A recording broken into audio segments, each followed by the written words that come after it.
Welcome to this presentation all about sleeping and the 40 plus woman. And it's called Sleeping Smarter for Better Health. So let's crack on and show you what we're going to cover today. So we're going to talk about why you perhaps can't sleep at this moment in time. Your hormonal effects, why it's happening to you, all about circadian rhythms, about some cortisol curves, and then we'll switch to another video for the rest of the contents with the survey, what you're actually going to do, and foods to avoid, and talking about your sleep sanctuary, etc., etc. So let's crack on first. So why can't you sleep now?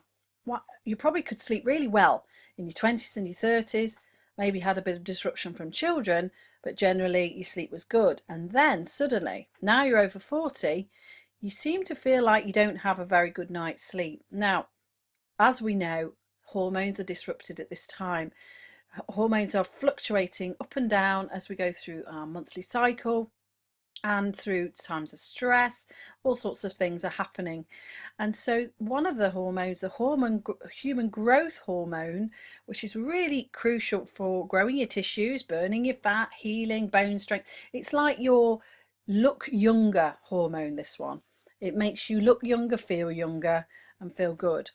Now, this hormone is only released when you have a deep sleep.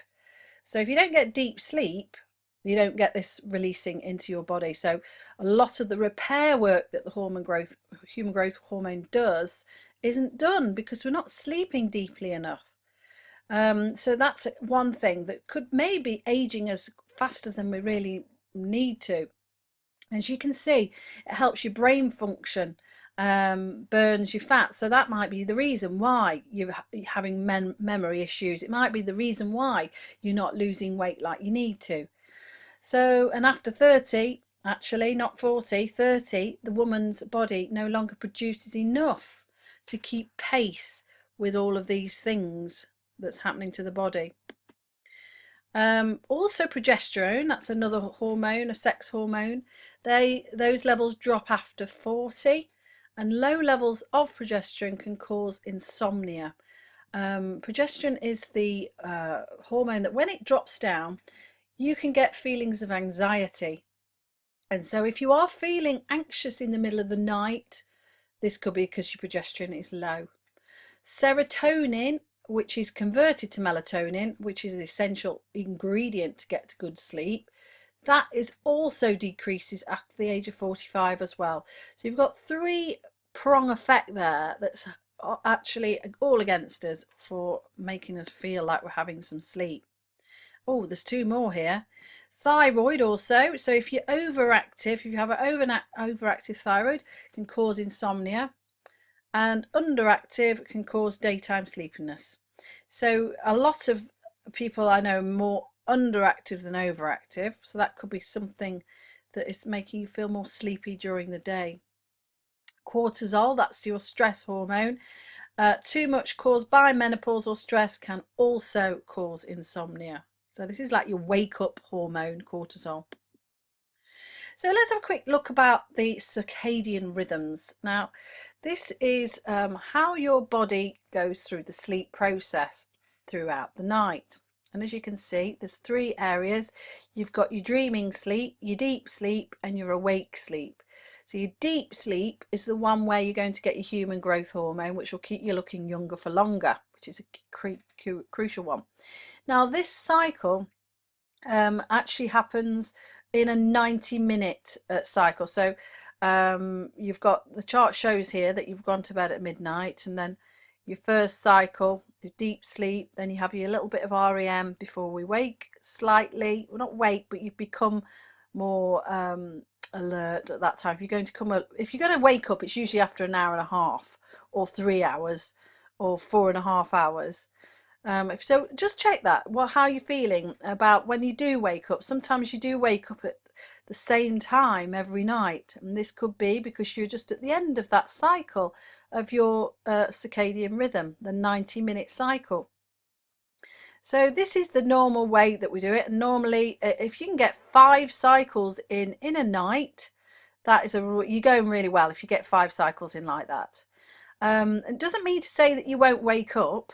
And if you're getting the 5 cycles and you're waking up after an hour and a half or 3 hours or 4.5, then that's actually quite achievable, and it means that you are still getting that deep sleep. So that's what we're aiming for, is your circadian rhythm of 5 cycles, which makes 8 hours in total. And still at this age group, between 6 and 8 is acceptable, really, for getting that human growth hormone activated. So as we can see, here is the circadian rhythm. You've got talking about the daytime going into the nighttime. So we've got accelerating activity during the morning, decelerating activity in the afternoon. So you can see that your hormones just drop away. The black line is a cortisol line. This is your stress hormone working, and in the morning it does wake you up. This is what happens. It wakes you up in the morning, then it drops away towards the end of the day, as you can see. Wind down time from about 6 till 10. Physical repair, so this is a really important bit. This is when your body will repair at its best. So athletes want to always get into bed by 10 o'clock, and between 10 and 2 is when all of the repair work is done within the body. So with muscle repair, brain repair, anything like that. So if you are recovering from something, it is a good idea to get to bed by about 10 o'clock so that you get that physical repair. And psychological repair happens between 2 and 6. So as you can see, if you're waking up between 2 and 6, it might be that you're not getting that brain repair that you want, and you're finding that you are losing, your memory isn't as good as it used to be. So that was a normal rhythm, but this is what is happening a lot of the time in the UK, well, in the world actually, because a lot of people are now so busy doing everything, running a job, running a home, kids, husbands, family, friends, everybody asking something of you, trying to run a full-time job. And as you can see here, the black line signifies this cortisol as it is now. It shouldn't be like that. It should be like the last slide. So just let's compare the last slide. As you can see, it's up in the morning, it drops away towards the afternoon. But normally now these days your stress hormones are up, you're drinking coffee all day to get yourself alert, get yourself going, and then at night you try and drink some wine to drop yourself down, and actually that makes you a bit more alert. So you really are finding that you're in that red zone a lot of the time, and then you just expect yourself just to drop to sleep, and that's it, busy on it all the time, on phones and laptops, and stimulating the body all of these ways that will help the stress hormones to hike up, and then we expect ourselves to get to bed and have a good old 8 hours sleep. It doesn't work like that anymore. So there's the typical stress curve of a stressed person. The orange line shows what it should be like. The blue line shows what it should be like, and the orange line is saying the irregular curve. So people get stressed more in the afternoon and evening, which is causing bad night's sleep. Now, I recently did a survey with all of the ladies that I know. These were 100 ladies that did my survey. They're all over 40, and I wanted to know why or where their problems of sleep lay. Now it's fairly quite regulated here, so you can see a lot of the people putting that they wake up early regularly. So they're waking up, it's about 4 or 5 o'clock in the morning, and they can't go back to sleep. Another one's, the second highest would be the tired in the morning. The next is the wake up too early. Again, too early. We may waking up regularly in the night as well, maybe to go to the toilet. A lot of people are saying their mind's on overdrive. Some people are saying they're difficulty just getting to sleep at night at all. Hot flushes is the red zone, and only a tiny fraction of the people are saying they're having daytime naps, which is a shame, really. We'll talk about that later. So let's have a look. First of all, I want to address stress levels of the body. As we just saw from the cortisol curve, that most people are feeling stressed, and we don't even realize it now because we're always in that state of stress. We're finding it's the norm, and so we carry on with the norm. Now, stress is a good thing. You do need some stress, but you also need to recover from it as well. So let's take the example of when you were cavemen times and the cortisol was into the system when ready, and you're on alert, ready for any tigers that can come around the corner and you can run away fast. And then cortisol would inject into the body and adrenaline, and it would make you run, but then you'd recover, you'd stop, you'd slow down, and then it would be ready to be used another time.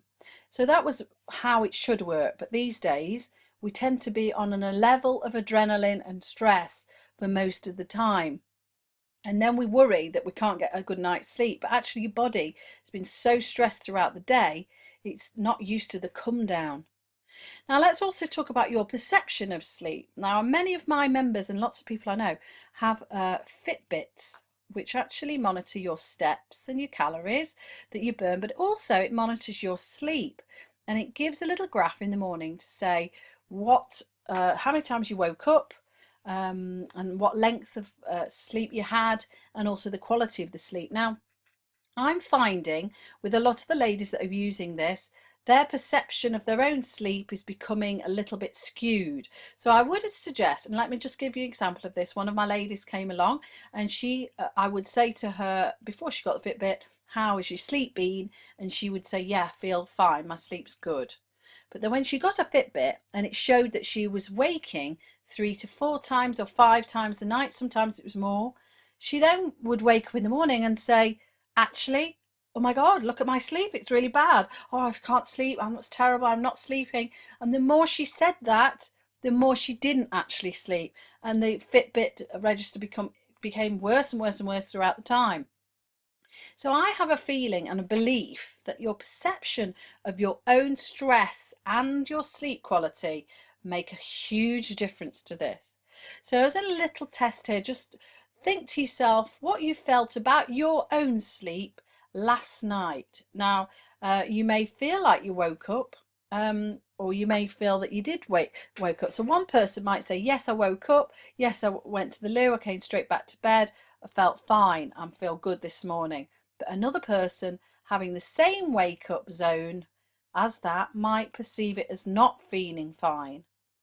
So if you can understand what I'm saying here, your perception of your own quality of sleep will make a huge difference. And this is because you can suggest anything in your mind and you will create it. So if you're sort of saying to yourself all the time, I'm stressed, I'm tired, I'm fatigued, then sometimes it's just enough to change that perception, and then you start to relax, your stress levels drop, and then you will get a better night's sleep. So just have a think about that. It's just one of the theories that I've had over the years of doing the, talking to many ladies on this subject. So what we're going to do, we're going to take action. We're going to boost your human growth hormone, and how we're going to do that is by doing some exercise. So exercise is a crucial thing. I'm going to take this up in the second video because we're just about to run out of time.